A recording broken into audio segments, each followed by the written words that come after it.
Well, Ryan, thanks for joining me. No worries. Thank you so much for having me on. I feel like I've got podcast royalty on here.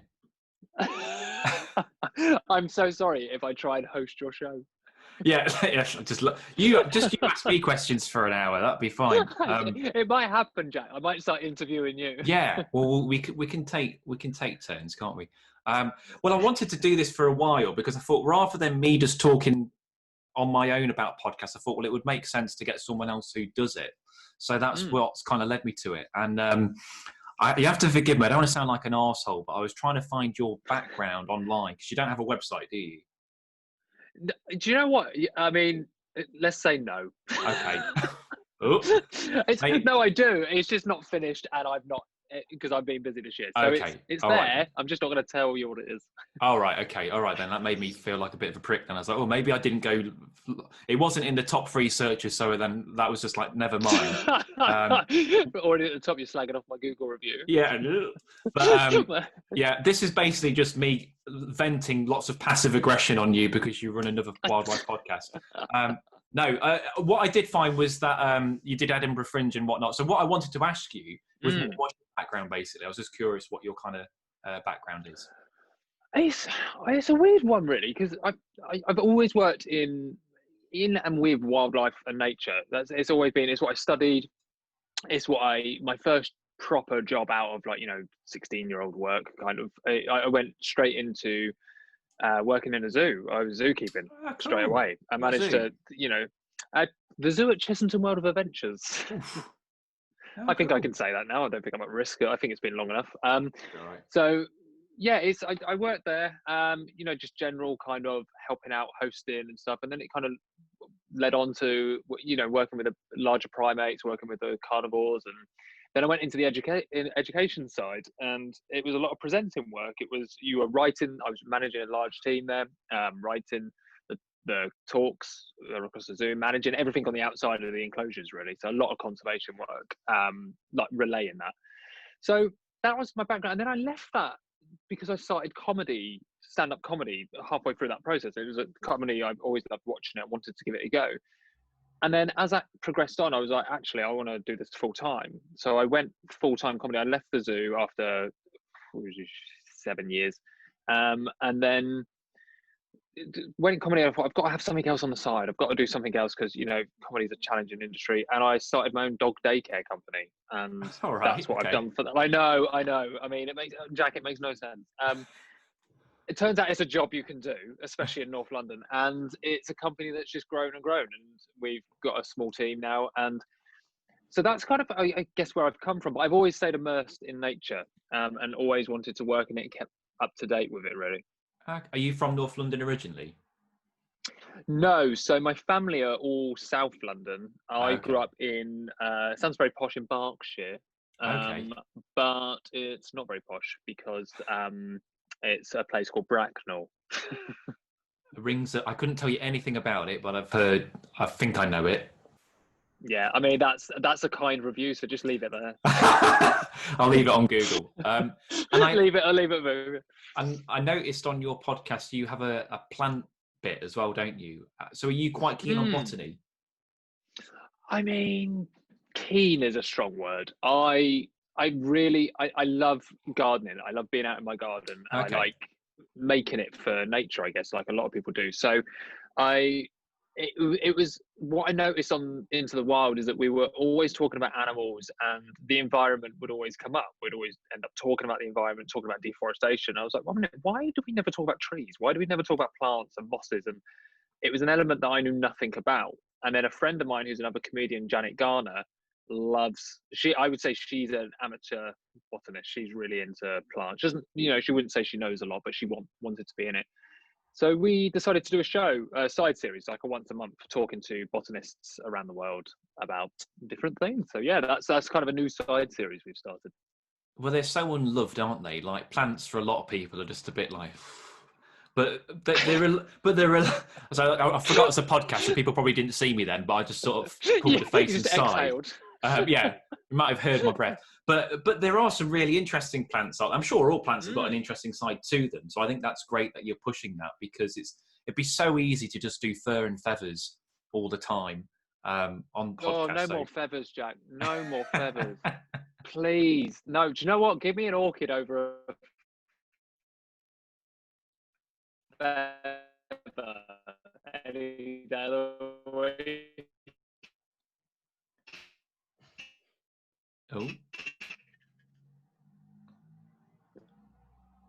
Oh, we've gone. The internet's decided to have an attack now.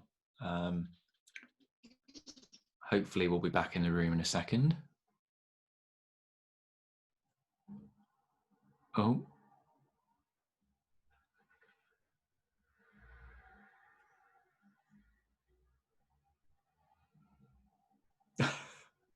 Oh, he's gone.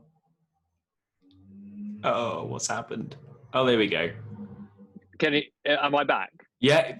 I don't know what happened then. I don't know if it was you or me, because your signal's on one bar, but then also my signal on here is one bar, so it might be us both. Oh, right, okay. I won't. I'm not laying the blame on you.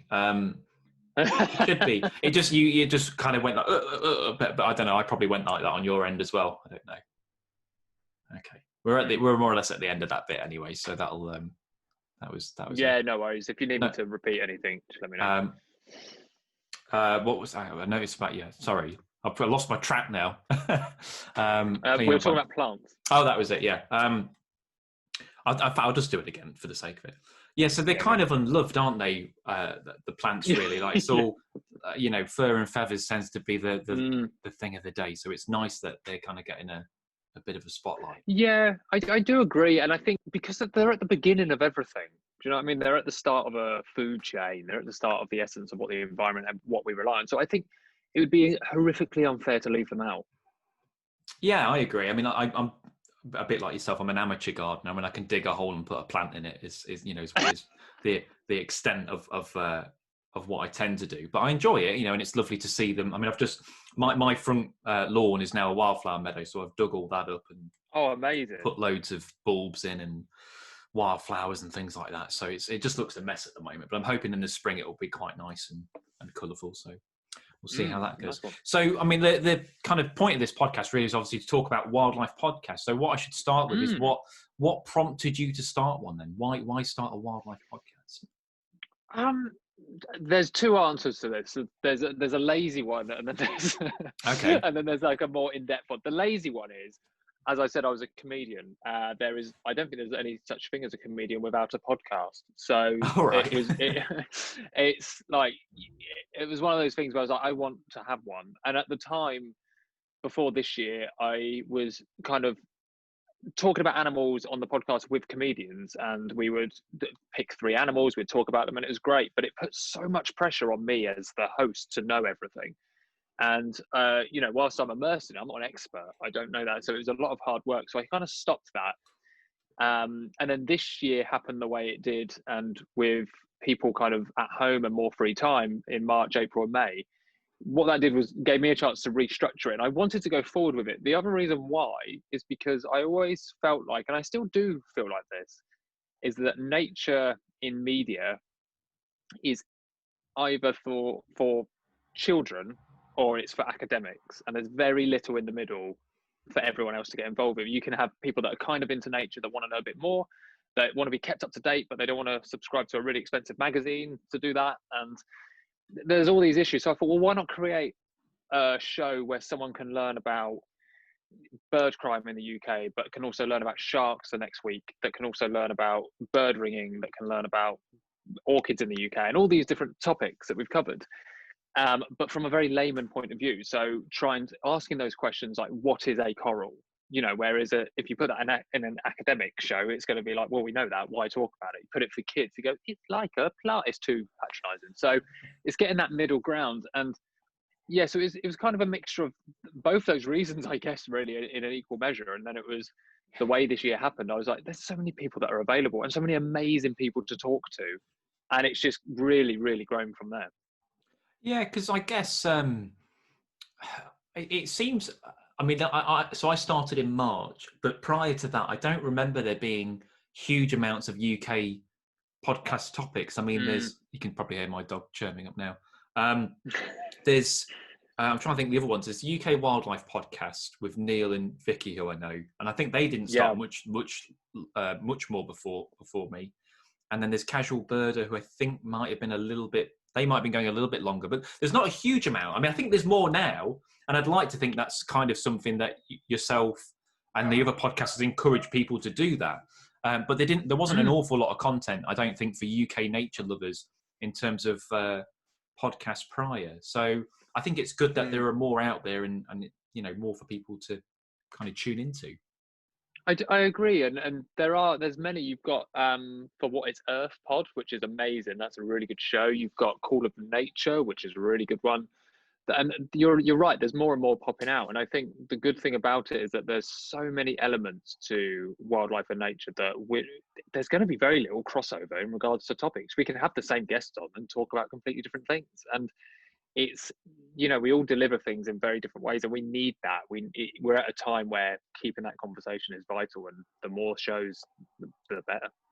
Yeah, well, I was going to talk to you about that as well, because it's quite incestuous, isn't it? If you look at the guests for not that we shag our siblings, but in terms of like if we, I'm an only child, so I'm all right. We need to clarify that, yeah. Yeah, I do not have intercourse with family members. But to look at the guest list, yeah, it's all pretty similar, and naturally it's going to be, because you're going to have these personalities who are off the top of my head, Sophie Pavel and Beavers, and people are going to want to talk to her or whoever. But I think, yeah, it's always, people are going to have different styles and different ways of doing it. So I don't think there's a problem with that. And I think it still works when you can do it like that. So I don't think that's an issue. Yeah, no, I agree. And I think people have what we got to remember is that there's so many people on the planet. Do you know what I mean? And there's a few. There's a few. I've counted over 11. Wow. I've not counted them all, Jack, but it's definitely more than 11. That's good. And everyone's got their audience, so there will be some crossovers, but there's also audience members that will listen to one podcast that aren't listening to another one. So it's about saying, like, yeah, I mean, the Beaver one is probably a prime example, because it's a so talked about topic this year. And Sophie's probably been on so many podcasts talking about it. Yeah, she's always on them. She loves it. She loves a podcast. She loves it. She loves a chat, Soph. But yeah, I think it's great to just keep pumping that information out there, and people start listening to podcasts at different times. Yeah, definitely. I mean, what prompted me with this one was lockdown. It's one of those things where I was like, oh, I'll do one at some point, but I was never really had the time. And I think everyone during the proper lockdown, the official one, the first one, the one that people actually did it for. I was like, right, well, I'm not doing anything for 3 months. All my work's dried up, so I might as well sit and talk into a microphone, chat to people. And I loved it. I really liked talking to people, because I wasn't meeting anyone. So it was nice to catch up with old friends and meet new people.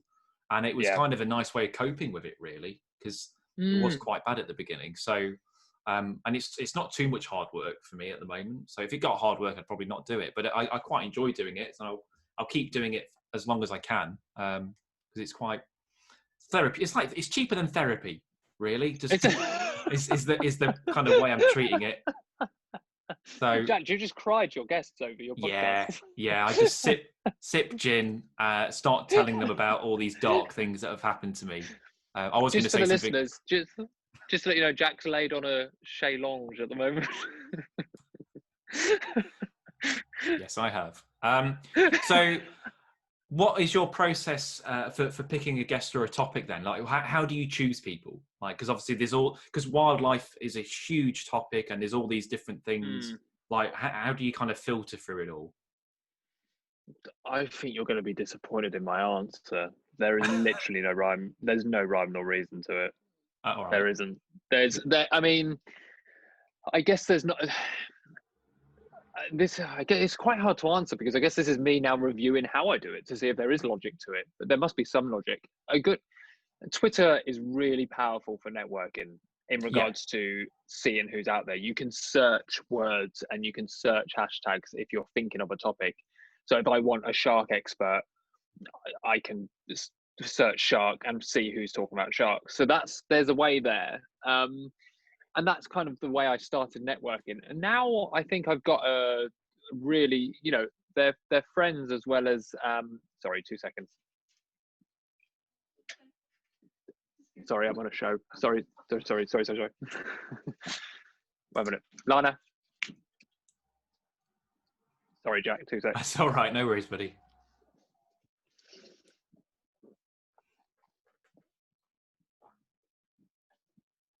To be fair, it was not the dog's fault. Right. I'm going to try my best to pick that back up. Do you want me to ask the question again? Would that help? Yeah, start again. Yeah, start okay. again. So what's your process for picking a guest or a topic then? Right. You're going to be disappointed with my answer here because I don't think I have any rhyme or reason to it. It's literally, I don't think it's fully random. I think that would be unfair to say on myself, but I think now I've met loads of people. I've got some really lovely contacts. I've actually become friends as well. And so if I need an expert on something, there's obviously that I can contact them and go, do you know anyone within this industry that knows about corals? And they can push me to the right person. But Twitter is also a great tool for this with networking because you can search words, you can search different topics and see who's talking about it as well. So there's that element. When it comes to planning shows, I think nature does it itself, which is, oh God, that's a cheesy line. You're one of those, aren't you, Ryan? Jesus. I'm wearing a Stop Fur t-shirt. What more do you want from me, Jack? I think it does in regards to it has topics. It has topical bits that come up. So we've done our bird crime series, which, has really taken height this year in media and in the news and on Twitter and social media. So that's easy. I can say, let's talk about that. And then that's actually developed into almost like a trilogy of shows where we've done 3 episodes on it. When we did our trophy hunting show, that was a double parter because it was an incredibly nuanced topic. So when we do topics and episodes like that, it makes it slightly easier and it gives you a bit more of a structure. But apart from that, it's kind of just networking and seeing. I'm very similar to yourself.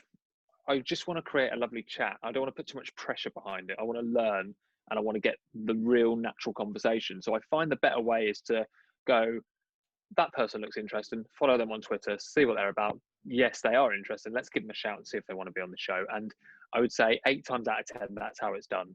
Bar a few with me going, I would like that person. Yeah.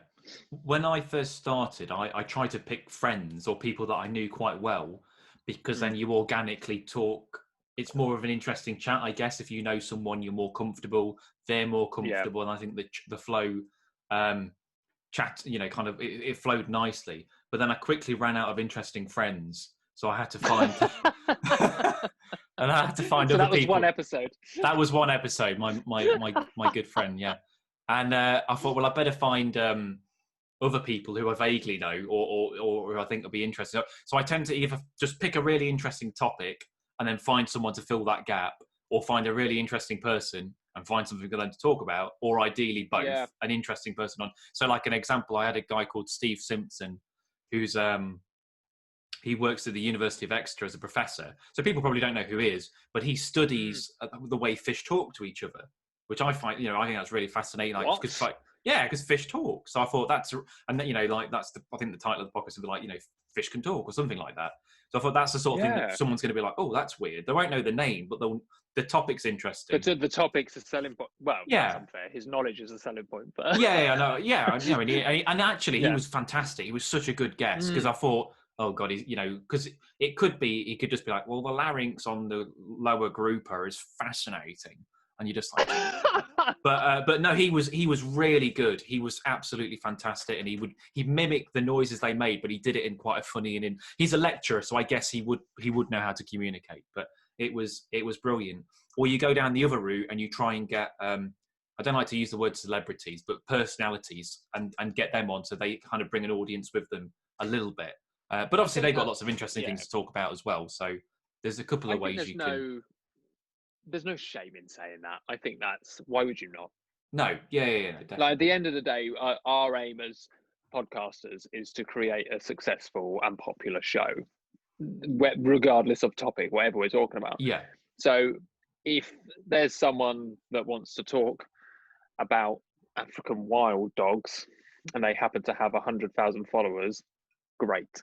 because they've got an audience, and it shows that they're good at what they do. Yeah, it shows that they're good at engaging. So I think, I don't think there's any shame in that. No, I think that's right. Have you got any pet hates in podcast? Oh, that's a good question. From a listener or from a presenter? Both. Why not? Let's go for both.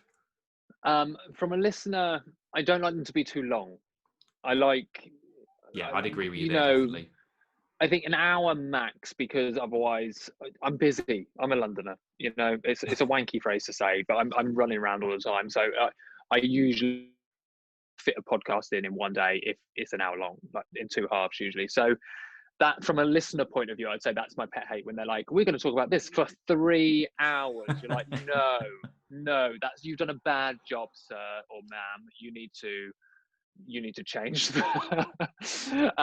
So yeah, do it in a two-parter. Why are you doing that? So yeah, that's my pet hate. My pet hate is a presenter and someone that, like yourself, hosts and runs and edits and stuff like that, is oh god, I'm doing it now. It's yeah, bane of my life. I tell you what I'll do. I will let you into a secret that I do, and now anyone who will hear this will not be able to unhear it. It makes it sound like I'm masturbating while I do these podcasts. I'm not. But so just hear the fapping in the background. No, what I do is the first 10 minutes of all my podcast interviews, I get rid of all the ums. And then after that, fuck it, I don't give a shit. Because I sort of think that if someone's listened to 10 minutes, they're probably going to listen to the rest of it. But if you start listening straight away and the guest is, and they can't help it. And I don't tell them to stop, because as soon as you tell your guest to stop umming, it makes them nervous and they more. So I don't stop them. All I do is I just edit the first 10 minutes of ums out. So anyone who's a regular listener, this is your little Easter egg. Go back and listen to the others. And the first 10 minutes will be absolutely golden. After that, it'll be City. But you probably didn't notice. If you did notice... Which my guest is mayor of. Yeah.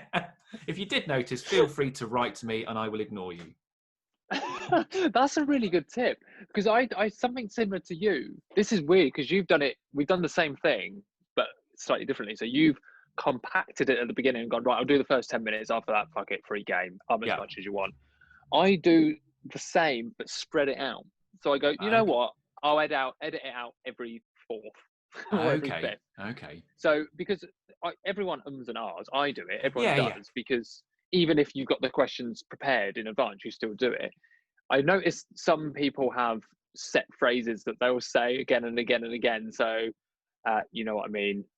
Okay, or that kind of thing, or absolute. I say absolutely a lot on my podcast. I've noticed and tried to stop, and everyone's got their go-to words because it's easy. It's your autopilot brain. Yeah. So, but that's one of my, and it's not a pet hate as someone's fault. It's a pet hate from an editorial point of view. Yeah, no, definitely. It's not the end of the world. And I think people who listen probably don't mind it that much. I mean, I think if it gets excessive, it's a bit of a pain, but it's not the end of the world. Because you can, I don't know what, I don't know what you edit. I use Audacity, and I can recognise what an looks like now. That's how bad it's got. So I know an um's coming up, and I'm on the timeline like, oh, that's an I'm like, Jesus, what am I doing in my life? I can recognise That's interesting. I've done that. Oh, it's bad, isn't it? Jesus Christ. Yeah. But, what are we doing with our lives? I've just done it then. I've just fucking done an then. Jesus. You'll see it on Audacity, don't worry. Yeah, I will. The main thing that I hate personally, I might sound a bit like an arsehole now, but it's when someone names the podcast after themselves. And I won't name any particular names, but like, if you're a celebrity, fair enough. Like, if you're the Ricky Gervais show, he's a celebrity, that's his brand, he's a comedian, cool, that makes sense. But if you're just someone, I don't want to say nobody because that sounds mean, but if you're not if you're scum, well, yeah, all right then. If you're scum, then why are you naming it after yourself? Because no one, David Johnson podcast. What the fuck's that about? You know, like, I think maybe I'm sounding like an arsehole, but like, I think like you've done the right thing. Into the wild straight away. You're like, right, it's about nature. That's caught my interest. You know, I think that, and UK Wildlife Podcast again says what it is on the tin. It's about UK wildlife. Casual Bird, it's about birding. I guess mine's a bit cryptic because if you don't know what a bearded tit is, you might think it's, I don't know, a burlesque show or something. But with a trans Oh, is burlesque show. it not? Well, that's the end. That's the last 10 minutes. Then Good, because I've got it already. Yeah, I'll peel off this jumper and suede shirt, and you'll see things that will haunt you. But yeah, I don't know. Maybe I'm being too picky there, but I'm not a fan of people who name podcasts after themselves. I don't know. You'd absolutely hate the comedy industry. Well, if they're an established comedian, cool. You know, if they've got something behind them, their name is like the brand, isn't it? So I understand that, but I don't know. It's a difficult one, I guess. But yeah, I probably would hate the comedy. So I've got no desire to be a comedian at the moment. I try and inject a little bit of humour, but I wouldn't call myself a. I mean, even if you had the kind of the motivation, I would say the industry doesn't currently exist with everything going on. So now's not the time to. Sounds like wildlife photography. Yeah, it's everything. I mean, I've personally myself have stepped away and gone, do you know what? I'm grand. Yeah. Like, I'm busy enough with this stuff. You guys crack on. And like you said, I think having a show like mine and you having one like the Bearded Tits is that you can inject your humour and yourself into that, and it's that creative side comes out anyway. But I mean, you would hate the comedy industry from the point of the narcissistic side. Oh, really? Where they go, here's a show about me, and you go, oh, no one knows who you are. Yeah, exactly. That's the Edinburgh Fringe. Is it pretty much? Yeah, I'd love to go. Yeah. I would like to do that on a kind of non-wildlifey note. I'd love to go see the Edinburgh Fringe festival. You might have to wait about 10 years. I can do that. I don't know when it's happening again. Oh God, yeah. Well, it's the same for everything at the moment, isn't it? Yeah. So what podcasts do you listen to? Do you listen to many podcasts yourself? Oh, do you know what? No, that's a bad answer, isn't it? No, I'm not going to lie. I'm the same. I'm not. Yeah, I'm not going to lie. I don't have. I listen to what planet are we on with Liz Bonin. I really like that one because I'm a fan of Liz, and I listen to what others do I listen to? Do you know what? Randomly, they're not even wildlife. The next one, I listen to one called Lore, which is about folklore. All right. Which I just find funny and interesting. And sometimes you're like, you're chilling with a cup of tea. I want to listen to a bit of a weird story about a guy that had a house and it was a bit weird. Or I live right near Highgate Cemetery. There was a few episodes about the old vampire that was meant to live around there, and they're just a bit interesting stories. And they're only half an hour long, and it's a nice kind of whack that on. Good car journey one, Lore. And I listened to my friend, there's a comedian called Rich Wilson who does a podcast called Insane in the Men Brain. And it's all about, it's about men's mental health, really. And he gets a lot of comedians and public profile people on to chat about how they're feeling. And he's now got an umbrella episode called Insane in the Fem Brain. And it's talking about life being a woman, because he knows nothing about it. So he's got all these wonderful women on talking about different aspects of being a woman and what they experience in this wonderful world. So that's a really good podcast. I recommend that. No, I think that makes a lot of sense, because I guess if you listen to wildlife podcasts, it's like a busman's holiday, isn't it?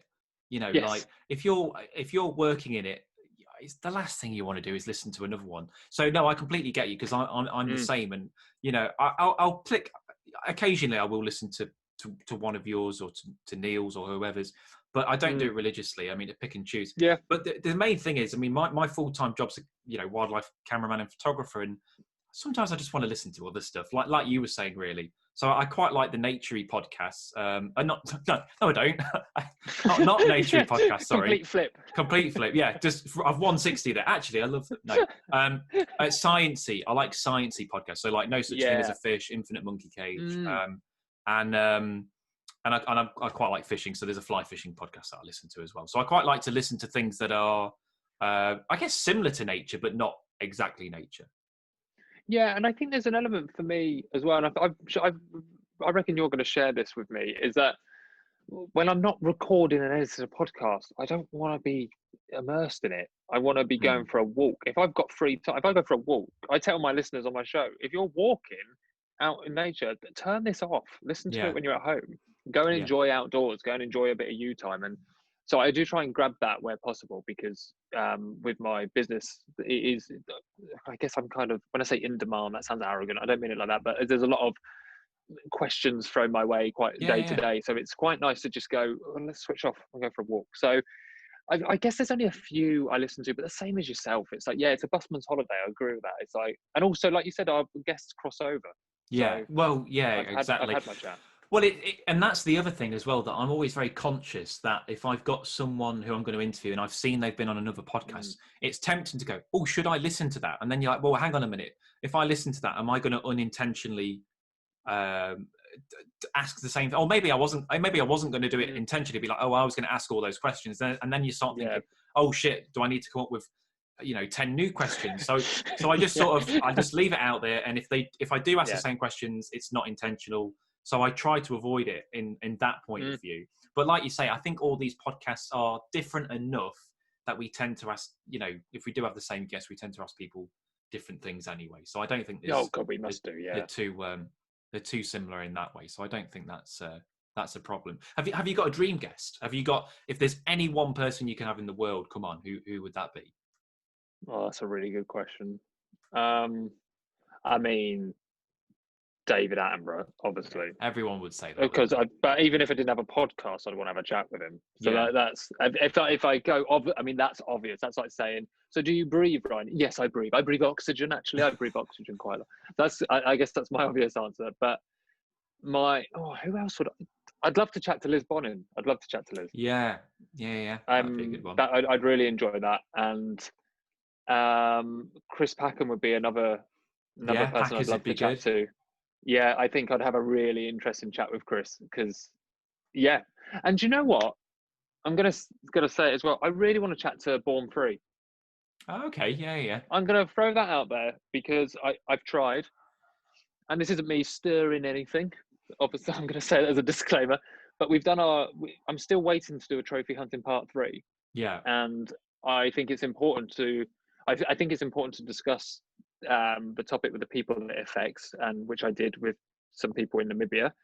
And I really want to chat to Born Free and ask them some questions, and not intimidating questions, nothing like that. I don't fit on a side of pro or against. I don't think you can with trophy hunting. It's too complex. But I want to talk to them about why they are so against and stuff. So yeah, that would be a dream guest, because I'm still bloody waiting for it to happen. Yeah, be good to get them on, wouldn't it? I've been fairly lucky with people, because I've had a few people who. Yeah, have you got one? Like you say, David Attenborough. I did actually message David Attenborough's Instagram account. I thought, in for a penny, in for a pound. Let's have a go. That's the way it works. And I know, I think he left Instagram the next day, and I thought, have I caused this? Were you the reason? It was me. I shouldn't have sent him a dick pic. Shouldn't have done it. I came on too strong. But then also, you might have started the pass the mic kind of campaign. So well done, Jack. Yeah, thanks. As long as I'm having a positive impact. I guess it'd be great to have kind of well-known figures who aren't known for liking wildlife. Like, can you imagine Snoop Dogg? Or I don't know if he likes wildlife, but someone like that who would just be really well-known, but people would just think, do they like nature? Because I'm sure there must be some celebrities. There must be some celebrities out there who they might not be like really keen, but maybe they just have a passing interest in something, and maybe you could share more with them. I mean, I know that's a good idea, actually. Off the top of my head, like I know Bill Bailey's quite a keen birder. I know Vic Reeves from Vic and Bob Mortimer. I know he's quite keen on nature. So there must be loads of celebrities who at least have some, and that's what I'd love to delve into. But it's just trying to find out those celebrities and get a hold of them. And I guess until the podcast is kind of higher up the food chain, there's no reason. At the minute, they'd be like, I'm not going on that. But if you said, oh, I've got X amount of downloads and whatever, then they might be more inclined to come on. Because there's someone I could get on. Sorry, buddy, go on. I was going to say there's someone, because I didn't even think about that, about a non-nature person. My mind went down the naturey people. Yeah. And you mentioned him earlier, Ricky Gervais. I see him a lot on Hampstead Heath. Do you? He walks there all the time. He lives right on it. And yeah, he's keen on nature, isn't he? He likes his animals. But he is. He loves his animals, and he loves nature, and he's very fascinated by science. And I think I've had many chats with him. I've loads of chats with him on Hampstead Heath, but about dogs, because I'm walking dogs, and I don't like to overstep that mark and be like, oh, hey, I'm a comedian. So I would rarely bring it up, but that is someone that I would like to chat to, because I think it would just be a great chat. Well, if you hang around Hampstead Heath late at night, just maybe sit on a bench and just wait for him to go by. I can't see any negative. I can't see any repercussions from that. No, I would do that if I was you. I would do that. Yeah. But yeah, he'd be great. He'd be fantastic. Actually, my wife is a massive fan of Gervais, so he'd be a great. He's a really friendly person. Is like he? When you chat to him, he's very friendly, very. And his wife Jane is as well. They're very. I'm not saying this as if I know them. This is not name dropping. No, but this is like I've had the pleasure of having like 7 or 8 chats with them, with the dogs, and they're very lovely. Yeah, very lovely people. So that would be a good one. I think that was a good show. Yeah, you should get him, definitely. I'll take credit for that. The other thing I would recommend is blackmail as well. In that there's a lot of times where I've had guests message me for something else.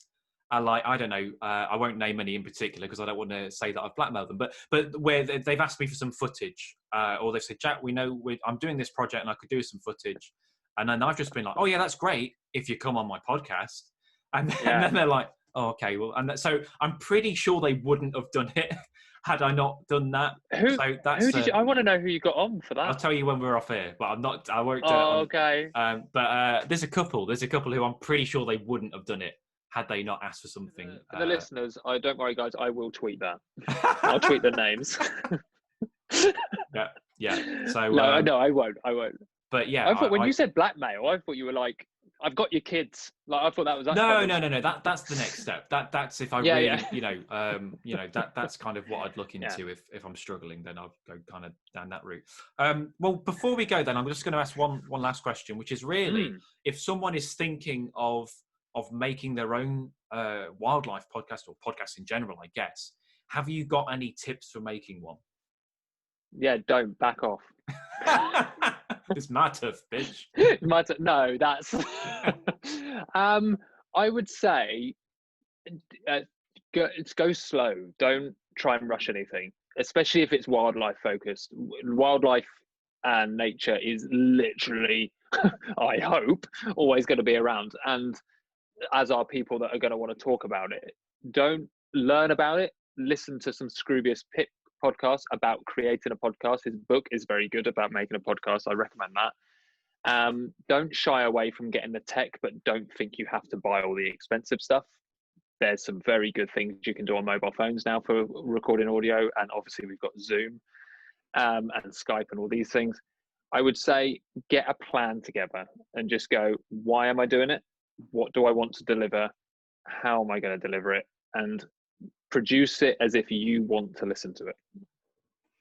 Yeah, I think that's a really good way of looking at it. I mean, I use, for anyone who's interested in the techie bits, I use a Yeti Blue mic or Yeti Pro mic or something like that. So the audio's fair, because obviously it sounds so obvious, but you want the audio to be fairly crisp for a podcast, don't you? So I use that, and then I edit it on Audacity, record it via Zoom. So and Podbean. I think you use Do you use Podbean as well? Is that right? If I'm actually, because that's good. I didn't even think about giving some pointers. So I use Podbean. I think Podbean's very good. It's very affordable. Yeah. And it gives you some great statistics on there, and it's so user friendly. So user friendly. If I can do it, like anyone can. I'm not good with that kind of stuff. And I use my Zoom H5 mic to record my audio. I chat to the guest on Zoom like we are now. Yeah. But we record our own audio, and they send me the files, and then I sync it together to try and get a crisper clearance. So that's only in the last few months I've been doing that, and I got that advice from the people over at For What It's Earth Pod gave me that bit of advice, which I really liked. But like I said, so many things you can get plug-in mics for your phone now that are fantastic. Yeah. And you can do things on phones you could do on cameras, like professional wildlife cameras, probably 10 years ago. Yeah, you can get all this now. So it's the Podbean is very good, I find. Well, it's funny, isn't it? Because how things changed. And my original plan for the podcast was I wasn't really going to have guests. I was just going to rant. I was just going to angrily rant about topics each week out in the field. I don't know. I'd be filming something and I'd have a quick chat. But then because of COVID, it rapidly changed. And I thought, well, the whole point was me being outdoors and talking about the experience. I thought, well, I can't really do that now. So I need guests to kind of bounce off. And I'm actually glad that's happened. I think the podcast has worked way better with me just being the device for the listeners to ask the questions through. And I'm actually quite glad that's happened, rather than me just going like, I don't like this in wildlife photography because it pisses me off. You know, I think that's how, I mean, I still do ranty videos. I mean, I did a podcast explaining why all cats are cunts. It was I saw that episode. I saw it. That's one of my best. That's one of my best ones, and I think maybe I should pick another animal and call it a cunt. But that one did really well. Do it. You know, Jack, you're not going to like me, but I've got this relationship with birds that a lot of people don't like because I can't be fucked. Yeah. It's a debate that people always take me down for, because birders, and I don't think you'll mind me saying this, are intense. No, they are. I'm not a bird. Oh, so in fact, this is I say it's a plug. When this podcast comes out, the podcast will have been out for months, but I've done one with Indy Green, who's been on yours a few times. Yeah. And the whole topic of that is talking about why birders can be dickheads, really, and that, or twitchers. I mean, again, and we talk about there's a difference. Twitchers aren't birders, and birders aren't, and there's a whole... What? No, they're different species, apparently. So we kind of talk about that, because I forget how young Indy is as well. So I'm rattling on, and I probably shouldn't say this in front of him because he's only a child. But he's a lovely kid, because he only lives up the road from me. He doesn't live very far away. Oh, amazing! Yeah, I might be up your way then, because I'm planning to do an on-location episode around Sherwood. All right, year. Yeah, because it's basically Indy's garden, isn't it? Like Sherwood Forest is based. And I think we all hate him for that. Yes, yeah. I try to. He's such a nice kid. That's the trouble. He's so nice. He's such a lovely guy. Yeah, but yeah, he lives, I don't know, like half an hour from me, so not a million miles away. What other rants do you go on? I don't want to take up too much time on the podcast, but I want to hear more. What annoys Jack? What that I've already recorded. I did. No, just in general. What annoys you? Oh God, everything annoys me. No. So like today, I mean, I was kind of moaning about birders again, but I went twitching this morning and I saw a redneck grebe, but there was like a queue to look at the bird, and I just thought, fuck this. I don't, you know, they were all on one side of the lake, and then the bird was on that side of the lake, and I thought, I'm just going to go on that side of the lake. Screw you guys. And I didn't spook the bird or anything. I didn't flush it, and I just went round, and it buggered off. By the time I got round to that side of the lake, it had gone anyway. But I like being on my own in the wild. I'm quite you know, I like being. I'm okay with a friend or something, but it's when people talk to you. I don't like, which is it's a funny thing to say for someone who does a podcast, but I don't like. I was gonna say people so talking sorry to I me. Spoke. Yeah, well, I was hoping for an hour's silence. Yeah, but like people will just come up to me. And I don't know. I suppose because I do weird shit. Because I'm always in a river, and they're like, "Oh, what you doing?" And I'm like, "Oh, well, you know, taking pictures, I guess." But I'm at work. It's funny. People don't see it. I'm actually. It's like me going up to someone when they're plumbing and going, "Sifting some shit out the toilet, are you?" You know, it's the same thing.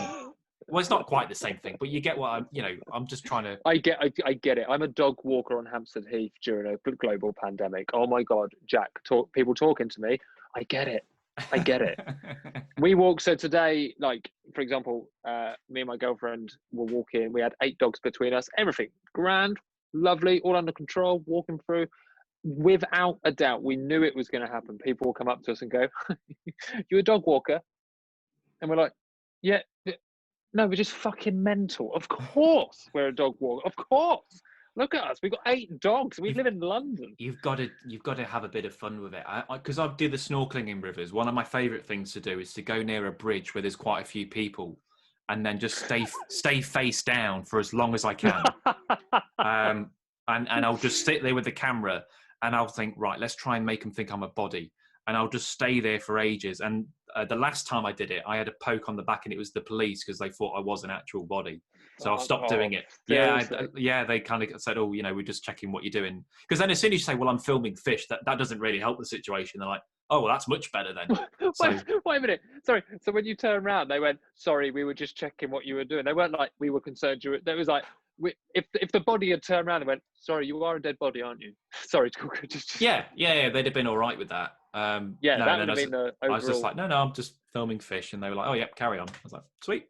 cheers, thanks for your approval, and then just carried on doing that. So I try and have a bit of fun with it if I can. How did you know? That must be, yeah, but that's fun. Where are you getting the enjoy? Because you're face down, so you're not even seeing the reactions. You feel it's like the Force, isn't it? I like to think that I'm just a sarcastic Jedi, and I can just feel the presence of people thinking he could be dead, and I'm just there like, yes, feel your hatred. I really hope you've got that feeling, but in reality, there's no one around. Oh. Well, I mean, I'm still happy then, aren't I? Yeah, I'm just under the water pissing myself laughing on my own. And there'll probably just be some little old lady like, what a cunt, walking by. Yeah, look at all those bubbles come up. I know he's alive. Yeah, I guess That's so. amazing. I like that prank, though. Yeah, I try and have a bit of... We should film that. Let's film it one Could day. do, couldn't I? Yeah, I could have a... Well, I mean, I've done some bits in London, in Regent's Canal, and we found a safe, we found a gun, found lots of used... Well, I say used, I don't know if they were used. Lots of sex toys. Loads of sex toys in the canal. I mean, I don't know who's whopping, the TX100 vibrator and then just chucking it in the canal after. But because I thought, that's an interesting... Oh, no, don't touch that. Yeah. I think people with that kind of stuff, I don't think they know what the alternative is. What, to not throw their dildo in the canal? That's not a sentence I ever thought I'd say. That's a new one on let's me. face it, we didn't think it was going down this route. But no, I think sometimes people go, I don't need it or want it anymore. I've got the use. Where do you put it? I mean, I'm not saying the answer is to litter. That's never the answer. No. But, I mean, you don't want to put that in your recycling bin, do you? No, not really. Yeah, I'm not. What do you do? I don't have the answers, Ryan. I don't know. We have to. We can't end this call until we figure out what to do with unwanted dildos now. Okay. I mean, you could do an art installation, maybe. Let's end it there. Thanks for joining me, Ryan. It's been smashing. If you're not laughing, you're learning on the Bearded Tits podcast. That's it. Well, on canal throwing dildos, I think we will end it there. But look, it's been great because I've not actually spoke to Ryan. This is the first time we've ever spoken, so it's quite nice. It's first time we've engaged. Thank you so much for having me on. It's lovely. No. And do you know what? It's actually really nice to sit down and talk about podcasts. I've never done this. Well, that's what I just thought. It's it's the side of things because each week it's normally a nature topic, and I thought this is just how we do it. And I suppose your listeners would be interested in a way. As well about in a way. In a way, you'd hope so. Oh shit, Ryan's on another one. Look, take care, thank mate. you so much for having me on, man. You too, and have a good Christmas. Oh yeah, that's around the corner because this will probably be out in February. So if we're still going, Happy New Year, Happy New Year, Happy Valentine's Day. It might be out on Valentine's Day. I don't know. Whatever Tuesdays in February. Hope you've all enjoyed this. Look, nice one, buddy. Take care. You too. Take care.